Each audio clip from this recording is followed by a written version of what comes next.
Welcome to McLeod Plantation Historic Site, a place where history comes alive. Today, we explore how Charleston County Parks acquired this significant site and delve into its rich history. Hello, my name is David Bennett. I'm the former Executive Director and recent retiree from the Charleston County Park and Recreation Commission. We're at the McLeod Plantation Historic Site, so welcome. In 2011, Charleston County Parks acquired McLeod Plantation, a decision driven by a mission to preserve historical and cultural resources. The local leaders and officials initially questioned the need for a plantation in the park system. However, the vision was clear. Missions, it speaks to offering a diverse system of park facilities, programs, and services. So of course, adding a plantation to our system will diversify our offerings. And our core values centered around preserving and protecting our natural, historical, and cultural resources. McLeod Plantation, established in the 1850s, is a testament to the lives of those who lived and worked here. The plantation's history is deeply intertwined with the stories of enslaved Africans and their descendants. Well, we're standing inside the kitchen, the historic kitchen for McLeod Plantation Historic Site. This would have been the place where enslaved African American cooks made the food for the plantation owners' families. It would be incredibly hot inside this building in the hotter months of the year. So a lot of times they would take their cooking outside and just have an open fire with one big pot. The cuisine that emerged from these kitchens, such as fish and rice dishes and oyster stews, became integral to Charleston's culinary heritage. It's a lot easier to prepare food in a big open pot, a big pot. Those one-dish meals that the Gullah cooks created became the cuisine of Charleston. This is often called Transition Row, and we call it Transition Row is because it was used continuously from the time they were built in the 1800s all the way up until 1990. They were originally homes for the enslaved.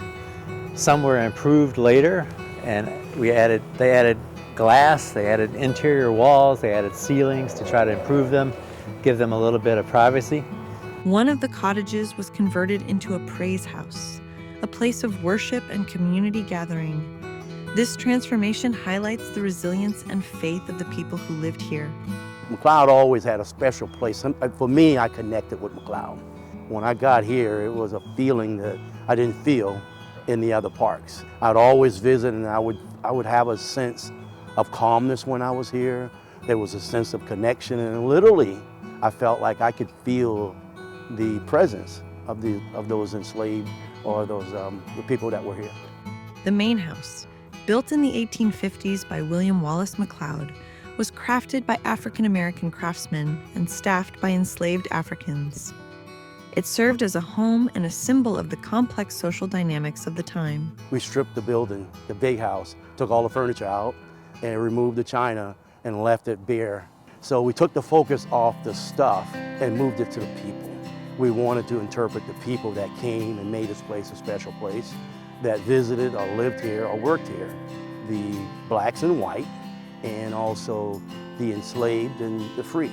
McLeod Plantation has witnessed significant historical events. During the Civil War, it was occupied by Confederate forces and later by the 55th Massachusetts Volunteer Infantry, an African-American regiment that played a crucial role in emancipating the enslaved people on the plantation after the Civil War.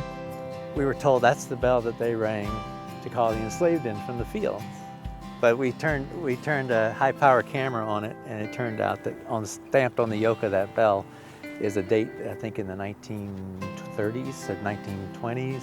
And the McLeods were essentially establishing what the public mindset said a plantation was supposed to look like. The first thing we decided what we were not going to do. At the time, the individuals that owned plantations locally and even nationally, they were somewhat romanticizing the idea of a plantation. The gardens around it, they were having weddings, and we decided that we were going to take that off the table. That's something that we would not do. We changed the name from McLeod Plantation to McLeod Plantation Historic Site. We discovered that the oak alley that you can see and the cutout down to the water, where you can see the water, that was all added in the 1920s and 1930s. So again, like the bell, it was a fabrication. It didn't exist. So I think that's an interesting part of the story, that just sort of where the myth and the reality come together.